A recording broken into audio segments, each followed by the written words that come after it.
20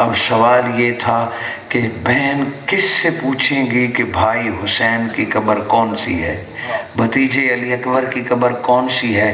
امانت پاس تھی، بہن کے پاس سر ہے، مگر یہ قافلہ سروں سمیت ایک بہن کی سرپرستی میں جب کربلا میں داخل ہوتا ہے تو ایک قبر سجی ہوئی ہے اور اس کے ساتھ ایک شخص لپٹ کے قرآن پڑھ رہا ہے۔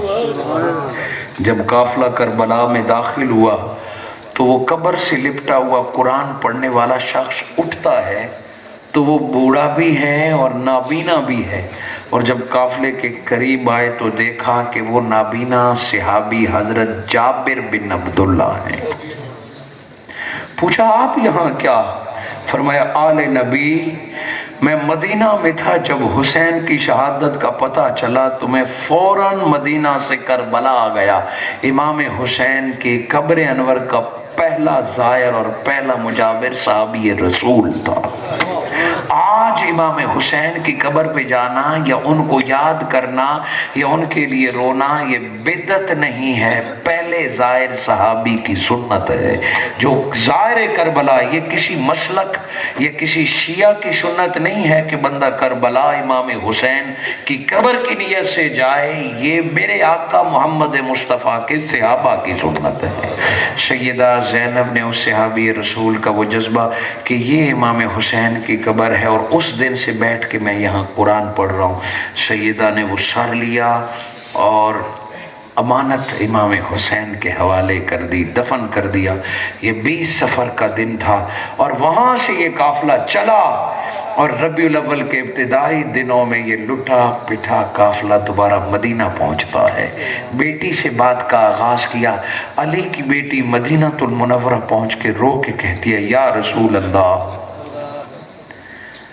آپ کی امت نے سب کچھ لوٹا، جو بچا کے آئی ہوں دوبارہ آپ کے حوالے کرتی ہوں۔ اب آگے اس عورت سے زیادہ حوصلہ نہیں، اپنی نسل سنبھالیے۔ خالق کائنات نے امام زین العابدین اور امام حسن مجتبیٰ کی اولاد کو وہ برکتیں عطا فرمائی ہیں کہ آج بھی زمین پر فاطمہ الزہرا کی اولاد راج کر رہی ہے، اور ادنا سے ادنا سید بھی ہماری آنکھوں کا تارا ہے۔ ادنا سے ادنا سید، پانچ تن پاک کا مقام تو بہت بلند ہے، ادنا سے ادنا سید بھی ہماری آنکھ کا تارا ہے۔ اور یہ مت سمجھیے کہ یہ کسی اور کا قول ہے، امام احمد رضا جس کے عشق سے آج لوگوں کا عشق سلامت ہے، جن کو لوگ اپنا امام و پیشوا مانتے اور اپنے آپ کو بریلوی یا رضوی کہنے میں فخر محسوس کرتے ہیں، امام زین العابدین تو سید کا اتنا احترام کرتے تھے کہ کہتے ہیں کہ کوئی سید نے آپ کی کرسی یا کجاوا اٹھایا، کاندھے اس نے بتایا نہیں۔ امام احمد رضا جب نکلے تو لوگوں نے آپ کی کجاوے کو اٹھایا اور آپ نے کہا نیچے رکھو، کیا ہے؟ کہ یہ جو چار لوگوں نے اٹھایا ان میں کوئی سید تو نہیں ہے، کوئی تعلق نہ تھا۔ کیا وہ سید ولی تھا؟ کیا وہ سید نبی کے زمانے تھا؟ فقط سید زادہ تھا۔ ایک نے اور سر جھکایا، حضور میں آپ کا عاشق، میں آپ کا شاگرد، میں آپ کا چاہنے والا سید ہوں۔ آپ نے فرمایا تم نے احمد رضا پہ ظلم کیا ہے۔ اس سید کو کجاوے میں بٹھایا اور خود امام احمد رضا نے اسے کاندھے پر اٹھا دیا۔ آج امام احمد رضا کے ماننے والے ہم یہ بیان کرتے ہیں۔ سید امام احمد رضا بریلوی رحمت اللہ علیہ اندر تشریف فرما ہے کہ کسی نے کہا سیدوں کو خدمت تو کرو۔ امام احمد رضا نے یہ جملہ سنا تو دوڑتے ہوئے باہر آئے، جو کچھ پاس تھا، جتنا کچھ تھا سب کچھ سید کے حوالے کر دیا، جو کچھ پاس تھا سب کچھ سید کے حوالے کر دیا۔ وہ بھی علی کا خون تھا، اس نے اپنی ضرورت کا اٹھا کے باقی امام احمد رضا کو واپس کر دیا کہ میری اتنی ضرورت ہے، مجھے اور نہیں چاہیے۔ امام احمد رضا نے اپنے سارے شاگردوں اور ساروں کو بلایا کہ سید کے بیٹے نے سوال کیوں کیا ہے، یہ تمہاری غفلت ہے، خبردار جو آئندہ کبھی کسی نے سید خبردار جو آئندہ سید کے سوال سے پہلے ضرورت پوری نہیں ہوئی، میرا سب کچھ سیدوں پر قربان کر دیا جائے۔ میں اور اس سے زیادہ مثال آپ کو کیا دوں؟ آج آل مصطفیٰ کا ادب، آج ادنا سے ادنا سید بھی وہ اپنے اعمال اور کردار کا جواب دے رب کو ہے، ہم اس کے ٹھیکیدار نہیں ہیں، ہم اس کے ٹھیکیدار نہیں ہیں۔ حضور صلی اللہ علیہ وآلہ وسلم، ایک شخص میرے آقا صلی اللہ علیہ وآلہ وسلم خواب میں انہیں آیا کرتے تھے اکثر۔ آج میرے آقا صلی اللہ علیہ وآلہ وسلم خواب میں آئے تو راوی کہتا ہے وہ فرماتے ہیں کہ رخ دوسری طرف پھیر لیا۔ خواب میں میرے آقا نے رخ دوسری طرف پھیر لیا۔ جب حضور صلی اللہ علیہ وآلہ وسلم نے رخ دوسری طرف پھیرا، میں نے یہ حوالہ نکال لیا، امام عبد الوہاب شعرانی رحمۃ اللہ علیہ فرماتے ہیں کہ سید شریف نے حضرت خطاب رحمۃ اللہ علیہ کی خانقاہ میں بیان کیا کہ کاشف البحیرہ نے خود یہ بیان کیا کہ آقا خواب میں ملے تو حضور نے رخ دوسری طرف پھیر لیا۔ اس نے عرض کیا یا رسول اللہ مجھ سے کوئی گناہ ہوا ہے؟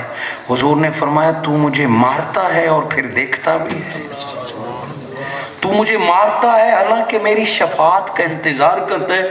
فرمایا یا رسول اللہ میں نے کب آپ کو مارا ہے؟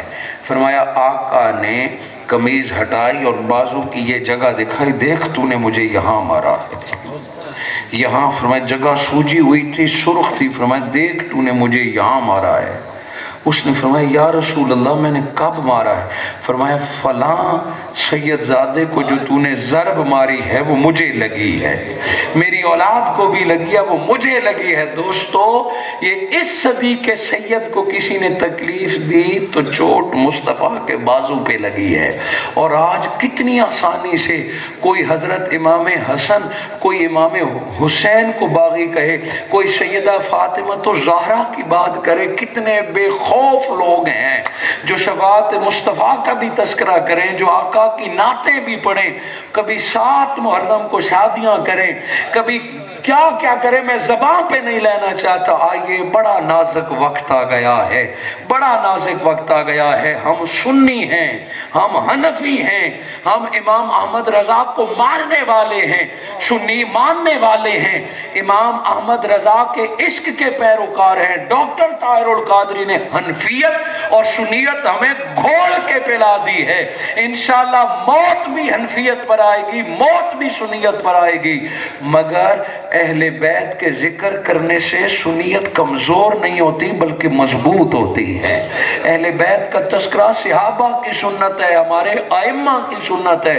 کبھی خوف مت کھائیے، محرم ہو تو بالخصوص اہل بیت کا ذکر کیجئے، مگر اہل بیت کے ذکر کا مقصد یہ نہیں کہ صحابہ کی بے ادبی کیجئے، ان کا مقام کم کیا جائے، صحابہ کا حال احوال اچھے لفظوں میں بیان نہیں کیا جائے۔ جو کسی بھی صحابہ کی اتنا موہوم سی بھی جان بوجھ کے تحقیر کرتا ہے، ہمارے نزدیک وہ بھی بے ایمان ہے۔ ایمان کامل یہ ہے کہ صحابہ کا ادب کرے اور آل مصطفیٰ پر مر مٹ جائے، تب ختم نبوت کی بھی پہرہ داری ہوگی اور میرے آقا کے رسالت کا پیغام بھی عام ہوتا رہے گا۔ ما کان محمد ابا احد، اے بیٹوں کے باپ مصطفیٰ کے بیٹے نہیں تھے، مگر یہ دین پہنچا ہے تو مصطفیٰ کی بیٹیوں کی آل کی قربانی سے پہنچا ہے۔ دعا کرتا ہوں، میں نے آپ کا 20 منٹ زیادہ وقت لیا ہے اور وہ محبت اہل بیت میں لیا ہے۔ صاحبزادہ صاحب محمد زبیر قادری صاحب کی محنتیں اور منہاج القرآن کے تعاون کا مشکور ہوں، بالخصوص محترم جناب صاحبزادہ فیض الحسن صاحب، آپ تشریف فرما ہیں، آپ نے سرپرستی کی، علماء کرام بھوروی صاحب اور دیگر تمام تشریف فرما ہیں، اور جن سے میرا تعارف یا نام نہیں وہ تشریف فرما ہے۔ نوجوانوں کی سرپرستی ہے، اللہ مجھے اور آپ کو دین سمجھنے اور اسی طرح آگے بڑھانے کی توفیق عطا فرمائے۔ جزاکم اللہ خیر۔ جی